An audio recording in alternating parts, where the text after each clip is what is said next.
하나님이 세상을 이처럼 사랑하사 독생자를 주셨으니 이는 그를 믿는 자마다 멸망하지 않고 영생을 얻게 하려 하심이라.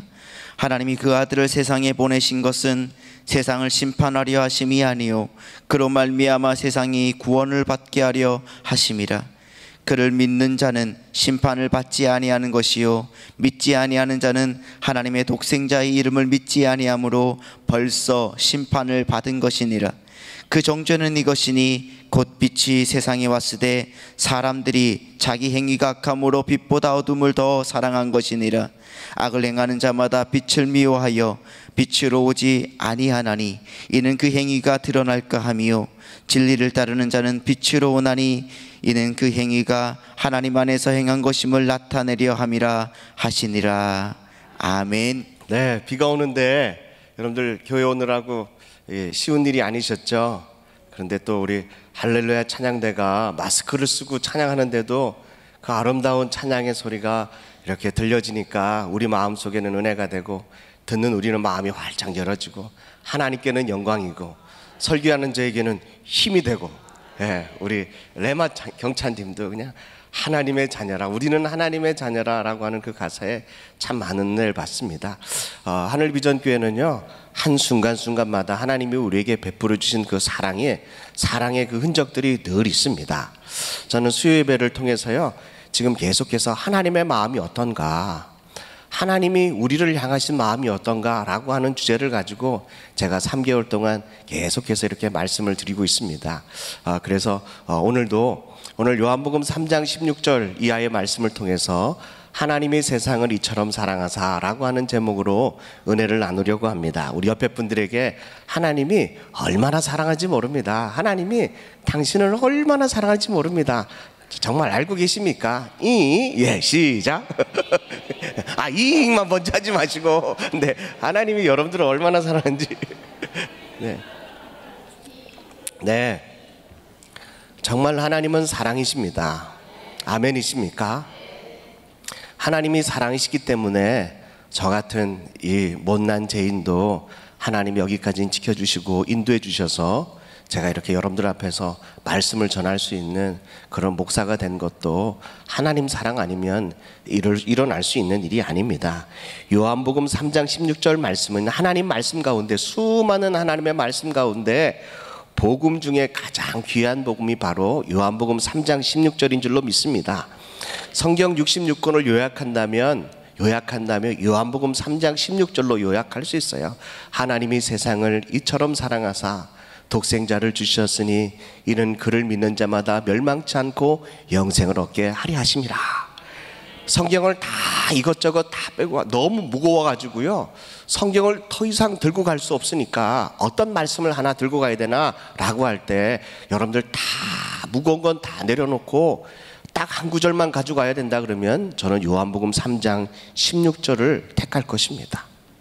그만큼 요한복음 3장 16절 말씀은요 복음 중에 가장 핵심적인 복음이고 하나님의 마음이 우리에게 이렇게 전달되는, 그리고 하나님이 끊임없이 우리에게 말씀하시는 그 말씀이라는 거죠. 그래서요 여러분들, 하나님이 여러분들을 어떻게 사랑하신지 알고 계십니까? 네네, 어떻게 사랑하는지 알고 계십니까? 그래서 제가요 오늘 창세기부터 요한계시록까지 놀라지도 않으시네요. 목사님 그래도 12시에 끝날 줄로 믿고 여러분들이 앉아있는 거 보니까 정말 해맑으신 것 같아요. 오늘은 제가 작정하고 길게 설교할 거니까 바쁘신 분들은 먼저 가도 되겠습니다. 네. 제가 창세기부터 요한계시록까지 제가 다 살펴볼 수는 없겠지만 하나님이 우리를 향해서는 어떤 마음을 가지고 계시느냐라고 하는 것을 조금씩 살펴보려고 합니다. 하나님께서 우리를 창조하셨는데 하나님은 많은 대가를 치르셨습니다. 창세기 1장 1절에 보니까 하나님께서 태초에 하나님이 천지를 뭐 하셨대요? 창조하셨느니라 라고 말씀하십니다. 하나님께서 천지를 창조하셨는데 6일 동안 그 창조하신 창조물들을 다 창조하시고 첫째 날이 끝나고 나면 창조하신 것을 보고 하나님이 보시기에 좋았더라. 둘째 날은요 하나님이 보시기에 좋았더라. 이러면서요 무려 7번이나 심지어는 마지막 6째 날은요 하나님께서 창조하신 걸 보시고요 심히 좋았더라라고 하십니다. 하나님은 첫날부터 6째 날까지요 창조하신 그 창조물을 보고 축복해 주시고 또 좋다라고 말씀하시고 선하다라고 말씀하시고 너무나도 아름답다라고 말씀해 주셨다는 거죠. 그런데요 창세기 6장 5절 6절의 말씀에 보면 창세기서 1장에는 이렇게 좋은 하나님은요 악을 창조하신 적이 없습니다. 그런데요 6장 5절에 보니까 여호와께서 사람의 죄악이 세상에 가득함과 그의 마음으로 생각하는 모든 계획이 항상 뭘 뿐이래요? 악할 뿐임을 보시고 6절입니다. 6절은 다 같이 읽겠습니다. 시작. 땅 위에 사람을 근심하셨다라고 말합니다. 도대체 창세기 1장에서 1장과요 6장 사이에 도대체 무슨 일이 일어났기에 하나님께서 보시기에 좋았더라, 하나님이 축복해 주시고 좋았다라고 이렇게 은혜 내려주시는 그 우리 창조물들이요 6장에 가면 사람들의 생각이 항상 악하고 악이 가득했다라고 말합니다. 심지어는 하나님께서 창조하신 그 창조물을 보시고 지으심을 한탄하고 또 마음에 근심하셨다라고 말씀하십니다. 이 히브리 원어의 뜻을 보면 근심하고 한탄하는 뜻은 뭐냐면 고통으로 아파하심으로 숨이 가파하시며 힘들어하셨다라는 거죠. 너무 마음이 아프시니까 숨이 가파올랐다는 거예요. 그리고 너무너무 고통스러워했고 힘들어했다는 거죠. 하나님께서 여러분들 한 사람 한 사람을 보시면서 보시기에 심히 좋았던 나의 자녀들, 하나님의 자녀들이 그 마음 가운데 계속 악하고 생각이 악하고 마음이 악함을 보시고 하나님이 그 마음에 힘들어 하셨어요. 얼마나 힘든지 숨을 제대로 쉴 수 없을 만큼이나 아파하시고 고통스러워 하셨다는 것입니다. 이게 바로 하나님이 우리를 향하신 마음이라는 거죠. 그렇다면 하나님은 우리를 왜 창조하셨습니까? 하나님께서 여러분들을 왜 창조하셨죠? 어떤 분은 예배하기 위해서 창조하셨다 그래요. 여러분들 하나님이 우리의 예배를 원하실까요? 필요하실까요? 하나님은 우리의 예배가 필요 없는 분이십니다. 왜냐하면 천사들은요 우리보다 더 예배를 잘하거든요. 6날개를 치면서요 한 날개는 얼굴을 가리고 한 날개는 다리를 가리고요 한 날개는 막 이렇게 젖으면서요 젖었다라는 건 좀 이상한 표현이지만 날개를 이렇게 치면서요 거룩하다 만군의 여호와여 거룩하다 그 하나님 앞에 찬양하는 그 그룹들 천사들이 있는데 우리가 그에 비할 수 있겠습니까? 그리고 하나님은 우리의 예배를 필요 없으신 분이십니다. 우리는 예배가 필요한데 또 하나님께서 우리를 왜 창조하셨을까요? 저는 이걸 가지고 여러 날 고민을 했습니다. 하나님이 왜 날 창조하셨을까? 하나님이 왜 날 창조하셨을까? 라는 것입니다.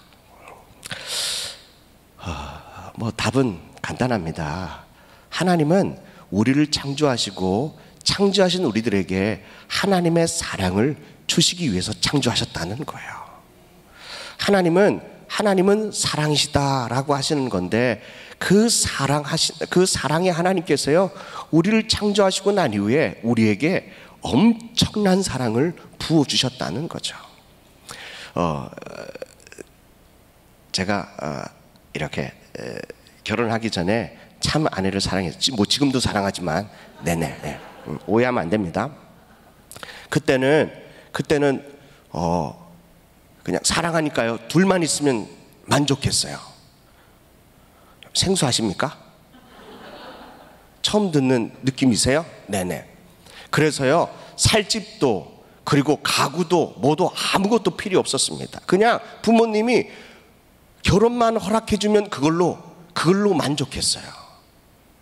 그래서 결혼을 허락하고요 실제로 아무것도 준비 안 하고 그냥 둘 몸만 이렇게 와서 살게 됐죠. 저도 준비할 것도 없고 아내도 그렇고요. 제가 받는 사례에 대해서도 저의 미래에 대해서도요 한 번도 따진 적이 없이 그냥 저를 사랑해 줘서요 함께 있고 싶어서 결혼하게 됐습니다. 결혼하고 나니까요, 이제 아이들이 생겼어요. 아들 하나, 딸 하나 이렇게 생겼습니다. 제가 이렇게 결혼하고 나니까 아들이 이렇게 생기고 딸이 생기니까 우리의 사랑이 확장되어지더라고요. 아이들을 이렇게 태어났을 때 봤을 때요, 아이들을 통해서 저는 기뻤습니다. 얼마나 기뻤는지. 제 아내도 기뻐하고 저도 기뻐하고 아이들도 저를 향해서 기뻐해주고, 이것이 바로 가정입니다. 그런데요, 아이를 이렇게 키우다 보니까 관계가 가끔은 이렇게 어그러질 때가 있더라고요. 아무리 사랑해줘도 관심을 써줘도 아이들에게는 만족감이 없을 때가 있더라고요. 여러분들, 우리가 사랑해서 아이를 낳아서 그 아이가요, 처음에는 둘만 사랑했습니다. 그리고 나니까 이제 넷으로 변하더라고요. 사랑의 마음이 확장되더라고요. 그런데 만약에 이 아이들 한 아이라도 우리 부모와의 관계가 어그러지면 가정에는 고통이 따릅니다. 슬픔이 있습니다. 하나가 아니라 둘이라도 그렇습니다.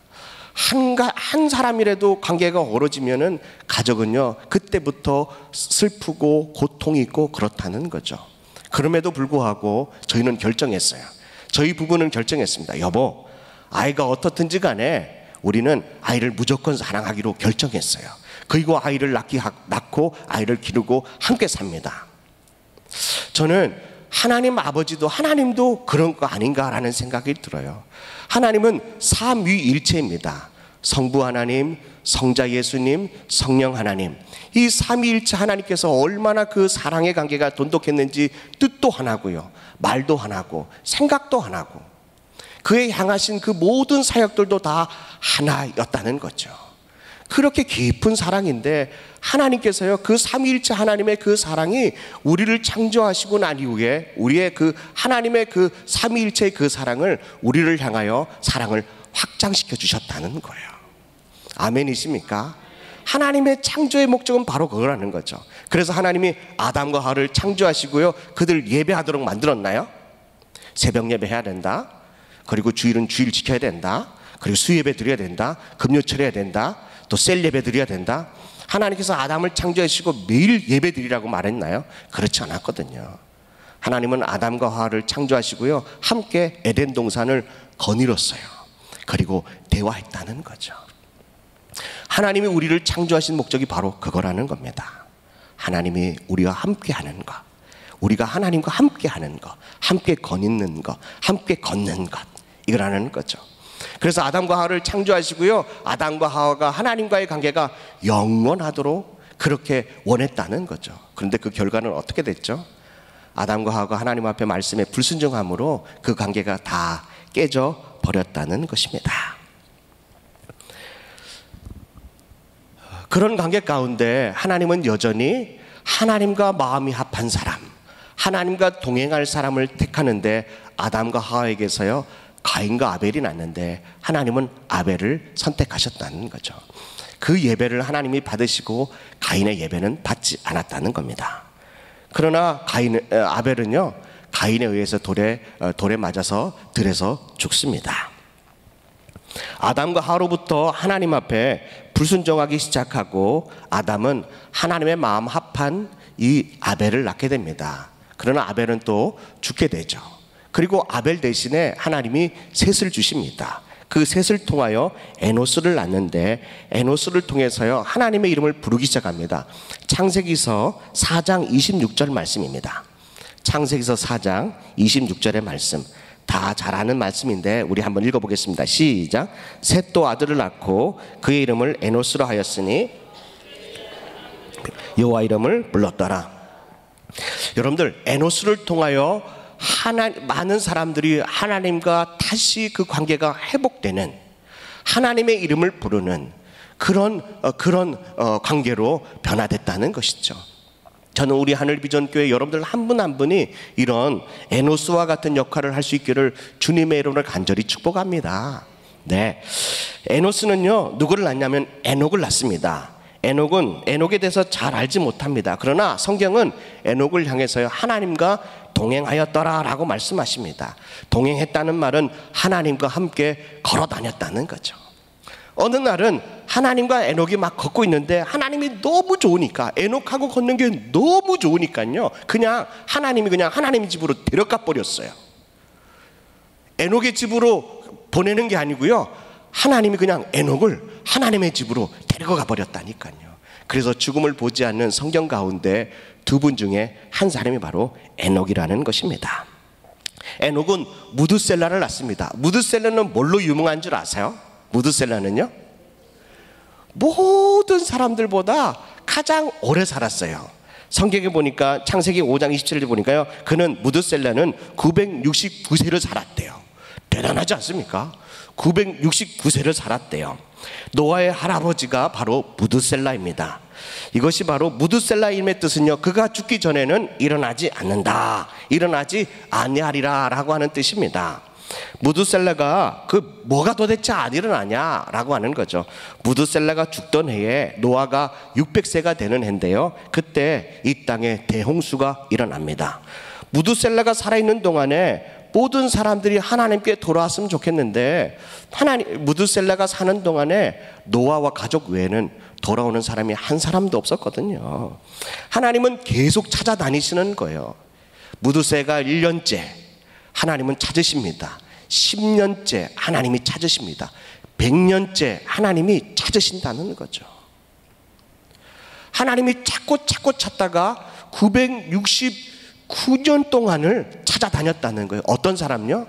하나님과 동행할 사람요. 하나님은 한결같이 무드셀라가 죽기 전까지는 이 홍수를 내릴 수가 없었다는 겁니다. 무드셀라의 손자가 노아인데요, 하나님이 내려보시니까 그 6장 당시에, 창세기 6장 당시에 세상에 악이 가득했는데도 불구하고 노아 한 사람은 의인이었더라 라고 말씀하십니다. 성경에서 처음으로 노아와 하나님께서요 언약을 맺습니다. 창세기서 9장 12절 13절 말씀을 한번 볼까요? 어떤 언약을 맺느냐? 하나님이 이르시되 내가 너와 및 너희와 함께하는 모든 생물 사이에 대대로 영원히 세우는 언약의 증거는 이것이니라. 13절입니다. 읽습니다. 시작. 내가 내 무지개를 구름 속에 두었나니 이것이 나와 세상 사이의 언약의 증거니라 라는 거죠. 처음으로 하나님과 노아, 하나님과 사람과의 사이에 언약을 맺습니다. 언약이라는 것은 두 사람 사이의 계약을 말하는데요, 이 계약은 바로 사랑의 관계입니다.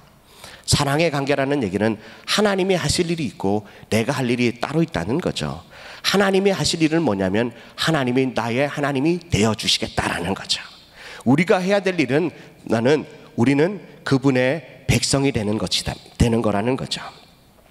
하나님과의 언약은 노아로부터 시작해서 지금까지는 계속 이어집니다. 왜냐하면 영원한 언약이기 때문에 그렇다는 거죠.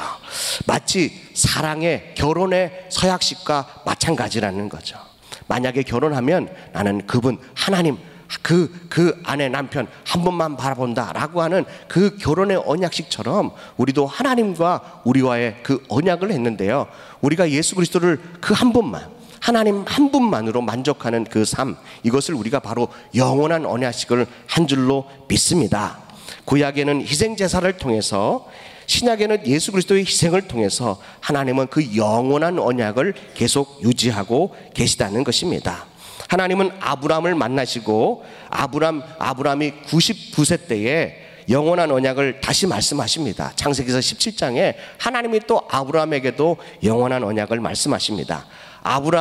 이젠 아브라함을요 이름을 고쳐주는데 뭘로 고쳐줍니까? 아브라함으로 고쳐줍니다. 아브라함을 고쳐주면서요 하나님이 이 아브라함에게 뭐라고 말하냐면 너는 내 친구다라고 말합니다. 이사야 41장 8절의 말씀에 보면 야곱아 나의 벗 아브라함의 자손이라고 말하고, 또 야고보서 2장 23절의 말씀에 보니까 그는 하나님의 벗이다 라고 말씀하십니다. 성경에는 두 군데를 통해서요 아브라함을 나의 친구다 라고 말씀하십니다. 저는 이 말이 너무 좋습니다. 하나님과 친구가 되는 거. 제 평생의 소원이 바로 이것입니다. 하나님과 친구가 되는 거. 얼마나 가까웠으면 하나님께서 아브라함에게 내가 너의 친구다, 너도 내 친구고 나도 네 친구다.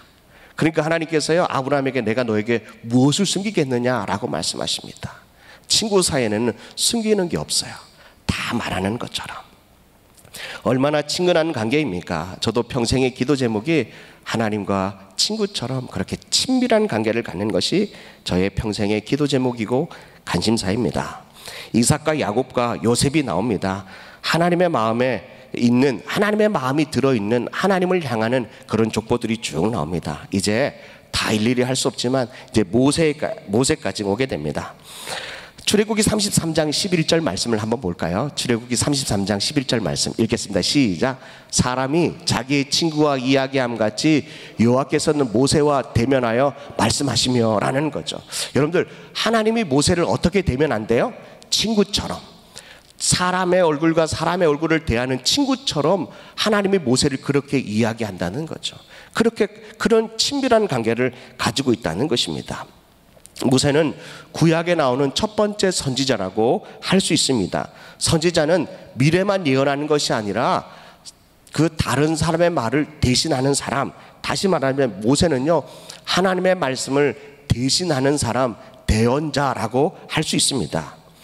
출애굽기 33장의 말씀에 보면 하나님께서 모세에게 목적을 말합니다. 너는 애굽 땅에서 인도해서 내가 젖과 꿀이 흐르는 가나안 땅으로 들어가라 라고 말씀하십니다. 그렇게 말씀하시는데 하나님이, 모세가 하나님 앞에요, 하나님 제가 그렇게 순종할 테니까 저에게 세 가지를 좀 보여주세요. 하나님의 길이 뭔지, 첫 번째는 하나님의 길이 뭔지, 두 번째는 하나님의 임재를 보여주세요. 그리고 세 번째는 하나님의 영광을 보여주세요. 모세는 하나님 앞에 고백합니다. 요구합니다. 하나님, 하나님의 길을 저에게 보여주세요. 하나님의 임재를 보여주세요. 하나님의 영광을 보여주세요 라고 하는 이 세 가지를 보여달라고 말씀하십니다. 그랬더니 하나님께서요, 그 요구하는데, 출애굽기 33장 18절 말씀입니다. 한번 읽어볼까요? 시작. 모세가 이르되 원하건대 주의 영광을 내게 보이소서라고 말합니다. 하나님의 영광을 보여달라는 말은 하나님의 전부를 보여달라는 것과 마찬가지입니다. 근데 하나님께서요, 친구처럼 대하는 이 모세에게 보여줬을까요? 보여주지 않았을까요? 보여주죠. 19절입니다. 19절. 출애굽기 33장 19절 말씀 읽겠습니다. 유심히 잘 읽으세요. 여호와께서 이르시되 내가 내 모든 선함을 내 앞으로 지나가게 하고 여호와의 이름을 내 앞에 선포하게 하리라. 나는 은혜를 베푸는 자에게 은혜를 베풀고 긍휼히 여길 자에게는 긍휼을 베푸느니라. 한번 말씀을 띄워주세요. 하나님, 저에게 하나님의 영광을 보여주세요 라고 했더니 하나님께서 모세에게 뭘 보여주시죠? 내 모든 선한 것을 내 앞으로 지나가게 하겠다라는 거죠. 하나님의 영광, 이것을요 다른 말로 말하면 선하심이라는 거죠. 하나님은, 모세는요, 하나님의 영광을 보여주기를 원합니다. 하나님의 영광을 보길 원합니다 라고 하나님 앞에 요구했더니요, 하나님은 모세에게 그 당신의 그 선하심을 보여줬다는 거죠. 하늘빛전교회 성도 여러분, 하나님의 영광을 보길 원하십니까? 하나님은 여러분들 앞에서요, 하나님의 그 선하심을 보여주시는데, 하나님의 그 선하심이 뭐냐? 바로 출애굽기 34장 6절입니다. 하나님은 어떤 분이신지를 우리에게 보여주시는데요, 출애굽기 34장 6절의 말씀입니다. 우리 읽겠습니다. 시작. 여호와께서 그 앞으로 지나가시며 선포하시되, 하나님의 영광을 보여주는데요, 하나님이 모세 앞으로 지나가는데 뭐라고 말하냐면 여호와라 하시되 여호와라 지혜롭고 은혜롭고 노하기를 더디하고 인자와 진실이 많은 하나님이라 라는 거죠. 하나님의 선하심이 뭔지 아십니까? 하나님은 어떤 분이시라고요? 자비롭고 은혜롭고 노하기를 더디하시고 인자와 진실이 많은 하나님이다 라는 거죠. 어떤 사람은 하나님이 화를 자주 내신다라고 하는 성도님들도 있더라고요. 하나님은요, 노하기를 더디하신 분이시래요. 인자가 많으신 분이시라는 거죠. 하나님은 어느 누구보다도, 어떤 우주 만물의 어떤 것보다도 하나님의 그 오래 참음을 따라갈 사람이, 따라갈 존재가 아무도 없다는 거죠. 그럼에도 불구하고 하나님이 모세를 세웠음에도 불구하고 이스라엘 백성들이 모세의 말에 순종했나요? 전혀 그렇지 않죠. 이스라엘 백성들은 모세의 말에 순종하지 않았다는 거예요. 단 60만, 장정이 60만이 탈출했는데 가나안 땅에 들어간 사람은 단 2사람밖에 없다는 거죠. 여호수아와 갈렙입니다. 성경은 4차례에 걸쳐서 여호수아와 갈렙은 이스라엘 백성들과, 출애굽한 이스라엘 백성들과 마음이 다르다라고 4번이나 반복하고 있다는 것이죠. 우리 사랑하는 하늘빛정교회 성도들이 여러분들의 마음이 원망하고 불평하는 사람들과 마음이 달라질 수 있기를 간절히 바랍니다. 오직 여호수아와 갈렙만이 하나님을 온전히 쫓았다는 것이죠. 또 모세가요, 죽기 전에 이스라엘 백성들에게 뭐라고 말하냐면, 너희가 가나안 땅에 들어가면, 약속의 땅에 들어가면 하나님을 절대로 잃어버리지 마라 라고 말합니다. 부해지거나 배부러지거나 너희들이 잘 살게 되면 절대로 하나님을 버리지 마라, 잃어버리지 마라. 우리의 마음이 교만하여 잃어버릴까 염려하는데요, 모세는 그렇게 신신당부를 합니다. 어떻습니까? 이스라엘 백성들은요, 그 기대에 걸맞게 보기 좋게 하나님을 잃어버리고 내밀어 버립니다. 그래서 사사기를 통해서 하나님은 이스라엘 백성들을 벌하셨습니다. 그러나 늘 자비로운 마음을 가지고 그들이 회개하면 사사를 세우시고요, 하나님께서 이스라엘 백성들을 구원해 주세요. 구원해 주셨으면 하나님 너무 감사합니다. 감사합니다. 그리고 다시 이스라엘 백성들이 우상을 섬깁니다. 또 우상을 섬기면요, 하나님이 큰 대적들을 일으키셔서 이스라엘 백성들을 또 징계하죠. 그러면 하나님 잘못했어요, 용서해 주세요. 그러면 사사를 세워서요, 이스라엘 백성들을 구원합니다. 그리고 하나님께 감사합니다. 그리고 또 이스라엘 백성들은 우상을 숭배합니다. 400년 동안이나 이런 똑같은 역사를 10번이나 반복하고 있다는 것입니다. 사사기서 10장 16절의 말씀에 보면, 자기 가운데 이방신들을 제하여 버리고 여호와를 섬기며 여호와께서 이스라엘의 곤고로 말미암아, 곤고라는 말, 이스라엘의 그 고통, 이스라엘의 그 슬픔, 이스라엘의 그 아픔으로 말미암아 하나님의 마음이 아팠다는 거예요. 그 말입니다. 하나님은 여러분들이 고통을 당할 때, 아픔을 당할 때, 공고함을 처했을 때 하나님의 마음도 함께 아파하고 계시다는 것을 여러분들 꼭 기억할 수 있기를 간절히 바랍니다. 아이가 아파요. 그러면 부모는요, 아이가 아프면 그 관심 안 가집니까? 정말 제가 대신 아팠으면 좋겠어요. 저희 할아버지 할머니들은요, 뭐라 그러냐면, 손자 손녀가 아프잖아요. 그러면 하나님 앞에 기도해요. 하나님, 제 잘못이에요. 제 잘못이. 할아버지 할머니 잘못이 전혀 아니거든요. 그런데도요, 저한테 머리에 손을 얹고요, 하나님, 이 늙은 이 할아버지가 잘못입니다, 할머니가 잘못입니다, 용서해달라고 기도하더라고요. 저는 왜 그런지 몰랐어요. 아버지 마음이 그렇다니까요. 하나님 마음이 그렇다니까요. 여러분들이 아프면 하나님도 아프시는 거예요. 여러분들이 기뻐하면 하나님도 기뻐하시는 거예요. 이게 바로 하나님의 마음인 줄로 믿습니다. 그럼에도 불구하고 이스라엘 백성들은 사사의 말을 듣지 않습니다. 그리고 하나님은 사무엘을 택하셔서 보냅니다. 사무엘은 어린아이입니다. 그 시대 당시에 엘리 제사장이 있었는데요, 엘리 제사장은 목회를 잘 못한 것 같습니다. 그러나 한 가지 잘하는 게 있는데, 하나님의 음성을 어떻게 듣느냐, 이거를 엘리 제사장이 사무엘에게 잘 가르쳐 줬어요. 백성들이 사무엘에게 뭐라고 말하냐면, 사무엘 선지자님, 우리도 왕을 좀 주세요. 왕을 좀 주세요. 다른 이방 나라들도 왕이 있는데 우리도 왕을 주세요. 이스라엘 사무엘이요, 너희 왕이 있다, 진정한 왕이 있다, 하나님이 아니냐. 아니요, 그거 말고요, 정말 우리도 보이는 왕을 주세요 라고 말합니다. 사무엘은 그 이야기를 듣고 마음이 아파서요, 기도하기 시작합니다. 하나님, 이스라엘 백성들이 왕을 달라고 합니다. 어떻게 할까요? 그때 하나님께서요, 뭐라고 말하냐면, 사무엘상 8장 7절 말씀입니다. 사무엘상 8장 8절 말씀, 우리 한번 읽어볼까요? 여호와께서, 시작. 여호와께서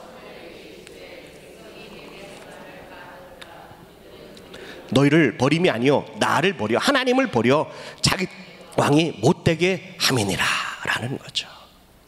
여러분들, 이스라엘 백성들이요 정말 나라를 사랑해서 왕을 달라고 하는 것이 아니라 하나님이 이스라엘 백성이 왕이 될까봐 그게 싫어서요 하나님을 버리고 자기들이 세우는 왕을 달라고 그렇게 했다는 거예요.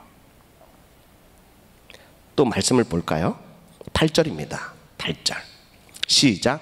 내가 그들을 애굽에서 인도한 낸 날부터 오늘까지 그들이 모든 행사로 나를 버리고 다른 신들을 섬길 같이 내게도 그러게 하는도다 라는 거죠. 언제부터요?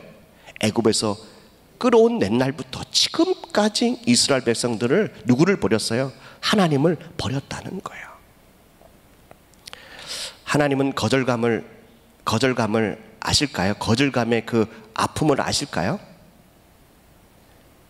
여러분들은 하나님은 거절감을 모르실 거야. 하나님은 한 번도 배신당한 적이 없으실 거야 라고 말하지만 하나님은 애굽에서부터 지금까지, 아니 창세 아담을 창조한 날부터 지금까지도 하나님은 하나님의 자녀를 통하여 늘 버림받고 배신당하고 거절감을 당하고 있다라고 성경은 말하고 있다는 것입니다.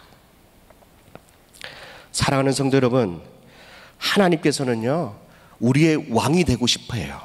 그러나 하나님의 자녀들은 그것을 싫어하고 그것을 거부하고 있다는 것입니다. 그러므로 하나님의 마음이 얼마나 아픈지 모릅니다. 이스라엘 백성들이 원하는 왕을 세웠어요. 그런데요 그 왕이 하나님 마음과 합하지 않습니다. 두 번째 왕 다윗을 찾습니다. 하나님 마음과 합합니다. 비록 치명적인 죄를 졌어도 하나님은, 다윗은요 하나님을 늘 쫓아다니는 사람이었고 하나님의 마음에 합한 사람이었다는 것이죠.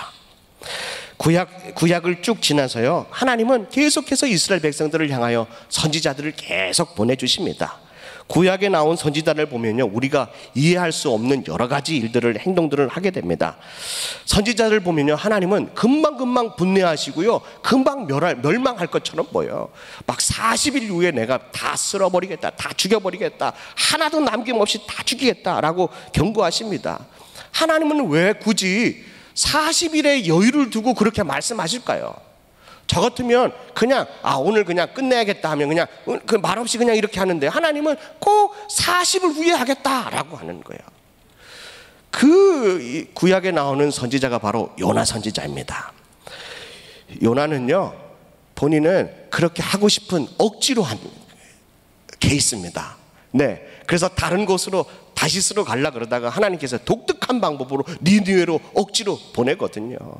그래서 그 뱃속에서요 물고기 뱃속에서 회개하고 내가 하나님의 말씀을 선포하겠습니다 그럽니다. 그리고 니느웨 딱 쓰면서요 뭐라고 말했냐면 40일 후에 니느웨 성이 망합니다. 40일 후에 니느웨 성이 망합니다 이렇게 얘기했어요. 그때는 그 말을 들은 왕으로부터 시작해서요 어린아이까지 그 니느웨 성에 있는 가축까지도 모두가 다 베옷을 입고 죄를 덮어쓰고요 금식했다는 거예요. 짐승들도 금식했다는 거예요. 어떻게 금식했는지 잘 모르겠지만 네네네 입에다 망을 씌웠는데 지금까지는 마스크를 씌웠는지 모르겠지만 다 금식시켰다는 거예요. 우리도 100일 한 끼씩 금식하지 않습니까? 그것도 힘들어가지고 쓸까 말까 눈치 보다가 저도요 처음에는 이렇게 저녁 9월 달에 이렇게 저녁막 3군데가 남아있더라고요. 제 이름만 쓰면, 세 칸만 쓰면은 다 꽉 찰 줄 알았어요. 네네 세 군데밖에 빈자리가 없더라고요. 그래서 제 이름을 썼어요. 쓰고 그 다음날 보니까요 뭐 빈칸이 왕창 늘었더라고요. 아이쿠야 하고 제가 여자 화장실 근처로 잘 안 가거든요. 요나가요 40일 후에 니느웨가 망한다 라고 그 얘기를 듣자마자 왕부터 시작하여 회개하기 시작합니다. 그리고 하나님이 요나 선지자를 향하여 뭐라고 말씀하시냐면 요나서 3장 9절 말씀입니다. 요나서 3장 9절 말씀. 하나님이 뜻을 돌이키시고 그 진노를 그치사 우리가 멸망하지 않게 하시리라. 그렇지 않을 줄 누가 알겠느냐 한지라. 하나님이 그들이 행한 것 곧 그 악한 길에서 돌이켜 떠난 것을 보시고 하나님이 뜻을 돌이키사 그들에게 내리라고 말씀하신 재앙을 뭐하지 않겠대요? 내리지 아니하시리라 라는 거죠. 하나님이 40일 후에 멸망하겠다라고 하는 그 말씀을 듣고요 모두가 다 회개했다는 거예요. 회개하고 나니까 그 즉시로 하나님이 뭐 하시겠대요? 재앙을 내리지 않겠다라고 말씀하십니다. 요나가 화가 났습니다. 하나님, 며칠 전에 저 생고생시켜가지고요, 내가 안 하겠다고 하는 거 억지로 큰 물고기 해가지고 저를 그냥 대포로 쏘아가지고 제가 여기 와가지고 지금 그래도 하나님 하신 말씀 제가 증거하지 않았어요. 요나 입장, 제 입장을 한번 생각해 보세요. 제가 멸망했다고 얘기하고 그렇게 떠들고 다녔는데 뭘 해도 하나 쓰러져야 될 거 아니에요. 뭘 역사가 일어나야 될 거 아니에요. 하나님, 왜 그 뜻을 돌이키세요? 제 거짓말장이로 만드는 겁니까? 요나가요, 요나의 그 마음에 그 가치관에 완전 혼란이 오게 되는 거죠. 하나님의 마음은 어떻습니까? 여러분들, 요나가 선포한 그 내용에요, 회개하라는 말이 있습니까? 앞날에 소망을 선포합니까? 전혀 그렇지 않습니다. 그런 말이 전혀 없습니다. 그럼에도 불구하고 하나님은 니느웨 앞뒤를 분간하지 못하는 12만 명이나 되고 엄청난 그 가축들이 있는 그 하나님께서 창조하신 그 창조물을 내가 멸망시킬 수 있겠냐라고 말씀하십니다. 요나 선지자의 말에는 회개의 또 소망의 말씀이 하나도 없었지만 하나님은 요나 선지자를 통해서요, 또 니느웨를 구원하고자 하는 하나님의 그 깊은 갈망의 마음이 있었다니까요. 사랑하는 성도 여러분, 오늘도 우리를 향하신 하나님의 마음도 그렇다는 거예요. 회개하는 얘기나 소망에 대한 얘기가 없다 할지라도 하나님은 여전히 우리를 향하여 기다리고 계신다는 거죠. 돌아올 것을 기다리고 계신다는 거죠. 그것이 바로 하나님의 마음인 줄로 믿습니다. 돌아오기만 하면, 돌이키기만 하면, 회개하기만 하면 하나님이 우리를 향하여 작정하시고 계획하셨던 그 모든 재앙을 거둬주신다는 거예요. 내리지 않겠다고 말씀하시는 거예요. 이것이 바로 우리 하나님 아버지의 마음인 줄로 믿습니다. 하나님은 이제는 이사야를 보냅니다. 이사야를 통해서요, 하나님이 우리를 어떻게 사랑하셨는지를 말씀하고 계시는데, 이사야서 1장 2절 말씀입니다. 이사야서 말씀이 어떻게 이렇게 풀어나가는지 2장 2절입니다. 2절을 한번 읽겠습니다. 시작. 하늘이여 들으라. 내가 자식을 그들이 나를 거역하였도다 라고 말씀하십니다. 하나님은 우리를 뭐 하셨대요? 양육하셨대요. 하나님은 좋은 하나님 맞습니까? 좋으신 아버지 맞습니까? 네, 맞습니다. 하나님은 선하신 분이시고 그 하나님은 온전하신 하나님이시고 어느 누구와도 비교할 수 없을 만큼이나 정말 좋으신 하나님 아버지십니다. 하나님은 우리를 양육해 주셨대요. 그런데요, 우리는 그 하나님 아버지를 거역했다는 거죠. 그럼에도 불구하고 이사야는 뭐라고 말합니까? 하나님께서 이사야를 향해서 뭐라고 말씀하시냐면 54장 4절 5절 말씀입니다. 54장 4절 5절 시작 읽겠습니다. 시작. 두려워하지 말라. 내가 수치를 당하지 아니하리라. 놀라지 말라. 내가 부끄러움을 보지 아니하리라. 내가 내 젊었을 때의 수치를 잊겠고 가부 때의 치욕을 다시 기억함이 없으리니 이는 너를 지으신 이가 내 남편이시라. 그의 이름은 만군의 여호와시며 내 구속자는 이스라엘의 거룩한 이시라. 그는 온 땅의 하나님이라 일컬음을 받으실 것이요. 우리가 거역했음에도 불구하고 하나님 앞에 돌아오기만 하면 우리를 용서해 주시고 수치를 당하지 않게 하시고 부끄러움을 당하지 않게 하시고 또 우리의 그 과거에 힘들었던 것들을 기억나지도 않도록 하나님이 우리를 회복시켜 주신다라고 말씀하고 있다는 것입니다. 사랑하는 성도 여러분, 우리 모두가 다 하나님 아버지께로 돌아가는 우리 사랑하는 하늘비전교회 성도들 될 수 있기를 주님의 이름으로 간절히 축복합니다. 하나님은 또 이사야를 통해서 보내시지만 예레미야를 통해서도 또 선지자를 통해서 예레미야 선지자를 통해서 하나님이 우리에게 말씀하시는 거예요. 예레미야는 무슨 별명을 가지고 있습니까? 눈물의 선지자라는 거죠. 어떻게 눈물을 흘리고 있느냐? 하나님이 예레미야 선지자를 통하여 하나님의 마음을 예레미야 선지자를 통해서 말씀하고 있는데 예레미야 4장 19절의 말씀에 보니까요, 내가 슬프고 아프다. 내 마음속이 아프고 내 마음이 답답하여 잠잠할 수 없으니 이는 나의 심령이 나팔 소리와 전쟁의 경보를 들음이로다 라는 거죠. 슬프고 아픈데 어느 정도냐면 막 나팔이 막 이 마음에서요 막 나팔을 부는 것처럼 정신이 하나도 없고 전쟁터에 폭탄이 터지는 것처럼 그렇게 하나님 아버지의 마음이 아프다는 거예요. 왜 이렇게 아프냐? 왜 하나님의 마음이 아파야 되느냐라고 하는 거죠. 예레미야서 4장 22절 말씀에 보니까요, 내 백성은 나를 알지 못하는 어리석은 자여 지각이 없는 미련한 자식이라. 악을 행하기에는 지각이 있으나 선을 행하기에는 무지하도다. 그래서 하나님의 마음이 아프다는 거예요. 슬프다는 거예요. 그럼에도 불구하고 예레미야의 말을 이스라엘 백성들은 당최 듣지 않습니다. 이제는 누굴 보내냐면 에스겔을 보냅니다. 에스겔 요즘 우리 하늘 비전 만나를 통해서 여러분들 큐티하고 계시죠? 진짜 어렵습니다. 하나님의 마음을 이렇게 어렵게 표현하는 에스겔이 있습니다. 에스겔은요 정말 하나님의 그 고통스러운 마음을 어렵게 표현하고 있는데, 에스겔서 6장 9절 말씀을 한번 보겠습니다. 에스겔서 6장 9절 우리 한번 읽어볼까요? 시작. 너희 중에서 살아남은 자가 사로잡혀 이방인들 중에 있어서 나를 기억하되 그들이 음란한 마음으로 나를 떠나고 음란한 눈으로 우상을 섬겨 나를 근심하게 한 것을 기억하고 스스로 한탄하리니 이는 그 모든 가증한 일로 악을 행하였습니다. 하나님의 자녀들이 음란한 마음으로 음란한 눈으로 우상을 숭배했다는 거죠. 하나님을 밀쳐버렸다는 거예요. 그것 때문에 에스겔은요 그 고통을, 하나님 아버지의 마음의 고통을 에스겔을 통하여 발씀하고 있다는 것입니다. 그럼에도 불구하고 여러분들 에스겔서 16장 말씀을, 에스겔서 16장 말씀을 여러분들이 집에 가서 한번 읽어보세요.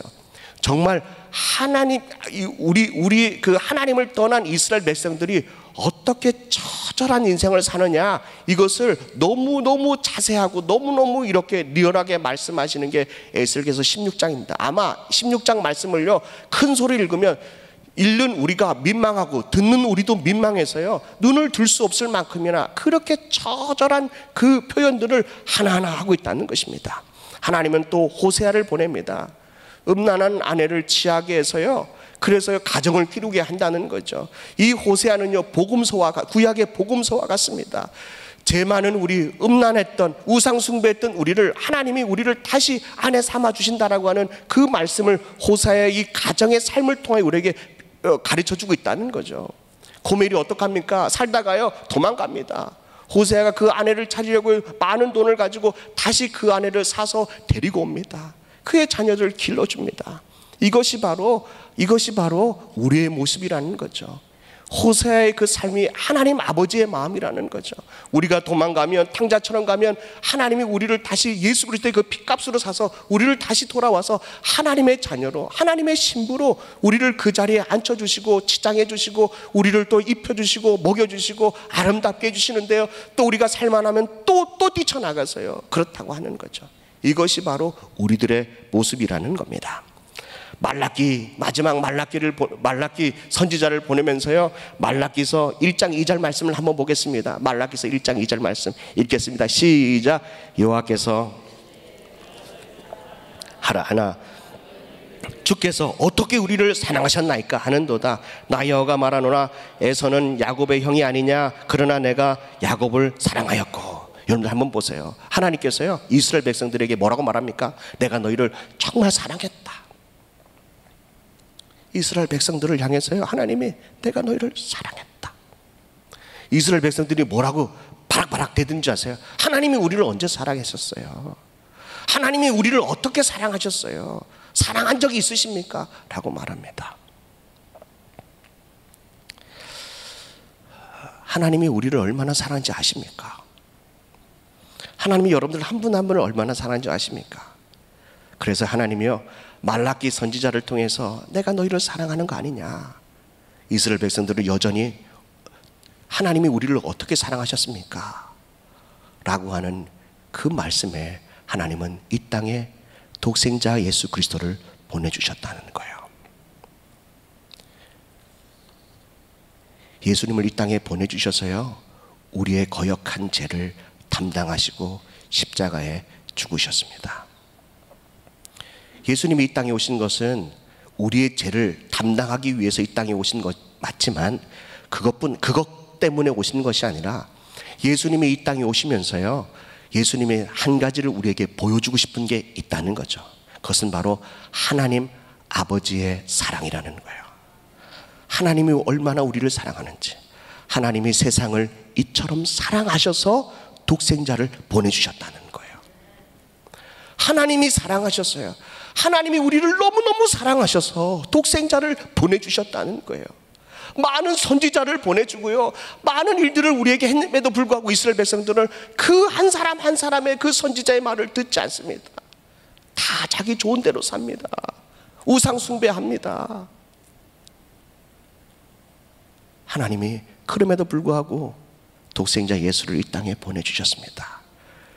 그리고 예수님께서 뭐라고 말씀하시냐면, 나는 이 땅에 온 것은 내 뜻을 행하기 위해서 이 땅에 온 것이 아니라 아버지의 뜻을 행하기 위해서 이 땅에 왔다. 내가 가르치는 것은 내 가르침으로 가르치는 것이 아니라 하나님 아버지께서 나에게 가르쳐 주신 걸 가지고 가르치는 거다.